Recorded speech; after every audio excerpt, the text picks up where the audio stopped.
ಪ್ರಯತ್ನ ಮಾಡಿರಿ. ಮೂರನೇ ಪ್ರಶ್ನೆ 1 5 3 8 2 5 5 8 ಇವುಗಳ ಏರಿಕೆ ಕ್ರಮವು ಈ 4ರೊಳಗೆ ಯಾವ್ದಾಗ್ತದೆ ಅದನ್ನು ಕಂಡುಹಿಡಿಯಿರಿ. ಚೆನ್ನಾಗಿ ತಿಳ್ಕೊಂಡು ಹೆಂಗೆ ಮಾಡ್ಬೇಕನ್ನೋದು ತೋರಿಸ್ತದ. ಮಾಡೋದು ಆ ಥರ ವಿಡಿಯೋ ಆನ್ ಮಾಡಿರಿ. ವಿಡಿಯೋ ದೊಡ್ಡ ಆಗಬಾರ್ದು. ಎಲ್ಲರೂ ಲಕ್ಷ ಪಟ್ಟು ಮಾಡಿದ್ರೆ ಮಾಡಿದಿಂದ ವಿಡಿಯೋ ಆನ್ ಮಾಡಿರಿ. ಎಲ್ಲರ ಕಡೆ ಬೋರ್ಡ್ ಕಡೆ ನೋಡ್ರಿ, ಉತ್ತರ ಸರಿಯಾಗಿ ಹಚ್ಕೋರಿ.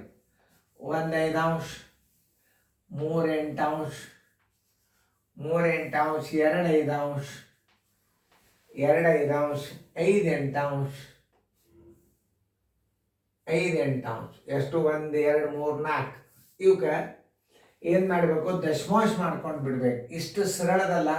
ಈಗ ನೋಡ್ರಿ, 0 ಬಿಂದು ಕೊಡ್ರಿ, 1 0 ಕೊಡ್ರಿ, 5 2 10 ಈಗ 2 ಸ್ಥಾನ ಮಾಡ್ಕೊರಿ. 3 8 ಭಾಗಿಸೋದು ಅಂತ ಇದು ನೋಡ್ರಿ, ಇದು 0 ಬಿಂದು 1 0 ಕೊಟ್ರೆ 5 4 20 ಇದಕ್ಕೂ 0 ಮಾಡ್ಕೊರಿ. ಇನ್ನು 5ಕ್ಕೆ 3ಕ್ಕೆ 8ಕ್ಕೆ ಭಾಗಿಸ್ರಿ. 3ಕ್ಕೆ 8ಕ್ಕೆ ಭಾಗಿಸ್ರಿ. 0 ಬಿಂದು 8 3 24, 6 ಉಳಿತು, 8 7 56. ಸಾಕು, 2 ಸಲ ಸಾಕು. 2 ಸಲ ಭಾಗಿಸೋದ್ರಾಗೆ ನಿಮಗೆ ತಿಳಿದು ಬಿಡುತ್ತದೆ ಇದ್ರದ್ದು. 37. ಆಮೇಲೆ 5ಕ್ಕೆ 8ಕ್ಕೆ ಭಾಗಿಸ್ರಿ.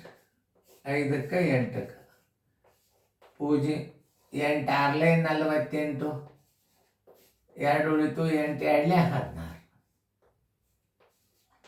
4 ಅಂದರೆ 0.62.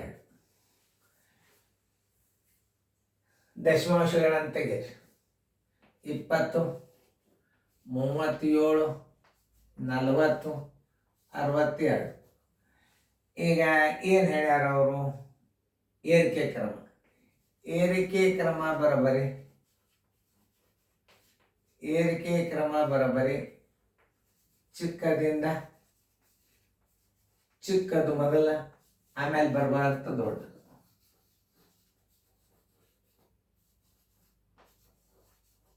ನೋಡಿ,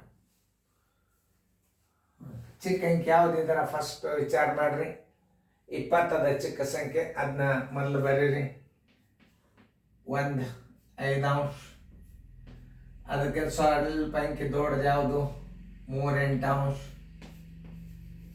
ಅದಕ್ಕಿಂತ ಸ್ವಲ್ಪ ದೊಡ್ಡದು 2 5, ಅದಕ್ಕೆ ಸ್ವಲ್ಪ ದೊಡ್ಡದು 5 8. ಅಂದ್ರೆ ಇದು ಇದ್ದದ್ದೇ ಏರಿಕೆ ಕ್ರಮದಾಗದ. ನೋಡ್ರಿ, 1 ಮತ್ತು 13 25 ಎದರಾಗದ? ಅದು ಏರಿಕೆ ಕ್ರಮದಾಗೆ ಅದ. ಅದಕ್ಕೆ ಹೆಂಗೆ ಬರಿಬೇಕು ನೀವು? ಏರಿಕೆ ಕ್ರಮದಾಗ ಬರಿಬೇಕಾದ್ರೆ ಉತ್ತರ ಏನು ಬರ್ತದ? 13 25. ಅಂದ್ರೆ 13 25 ಅಂದ್ರೆ ಏನು? ಅದನ್ನು ಏರಿಕೆ ಕ್ರಮದಾಗೆ ಇಟ್ಟಾನ. ನಿಮಗೆ ಕನ್ಫ್ಯೂಸ್ ಮಾಡ್ಕೋಬಾರ್ದು. ನವೋದಯದಾಗ ಇಡೋದೇ ಏರಿಕೆ ಕ್ರಮದಾಗ ಇಟ್ಟುಬಿಟ್ಟಾನ. ಎಷ್ಟು ಇಂಪಾರ್ಟೆಂಟ್, ಎಷ್ಟು ಮೋಸ ಮಾಡ್ಯಾನ. ಏನ್ರಿ ಪ್ರಶ್ನೆ ಹೆಂಗೆ ಬಂದದ ಹಾಗೆ ಬಂತಲ್ಲ, ಉತ್ತರ ಅನ್ಬಾರ್ದು. ನೀವು ಏನು ಮಾಡೋದು?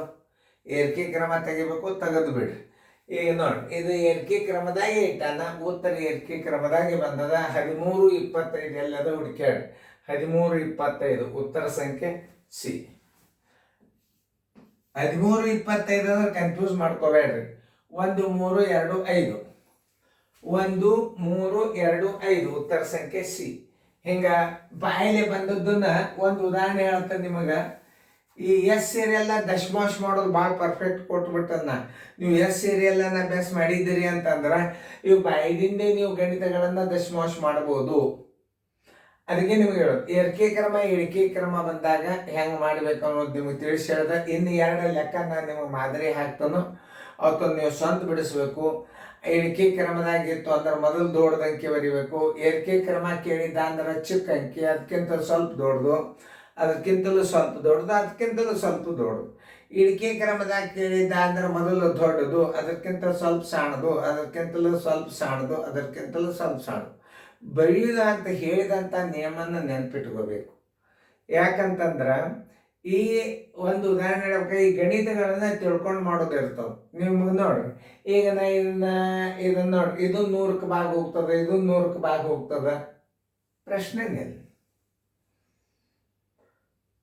ಭಾಳ ಸರಳ ಇರ್ತಾವೆ ಗಣಿತಗಳು.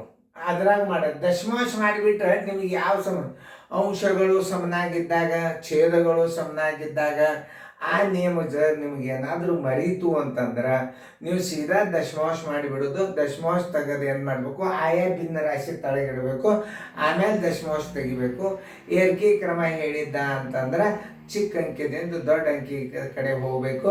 ಇಳಿಕೆ ಕ್ರಮ ಹೇಳಿದ್ರೆ ದೊಡ್ಡ ಅಂಕಿಯಿಂದ ಚಿಕ್ಕ ಅಂಕಿ ಕಡೆ ಹೋಗಿಬಿಡ್ಬೇಕು. ಇಷ್ಟು ನೀವು ತಿಳ್ಕೊಂಡು ಬಿಟ್ರೆ ಮುಗಿದೋಯ್ತು. ಚೆನ್ನಾಗಿ ಫೇರ್ದ ಮಾಡ್ಕೊರಿ. ಮುಂದಿನ ಗಣಿತನ ನೀವು ಮಾಡಬೇಕು.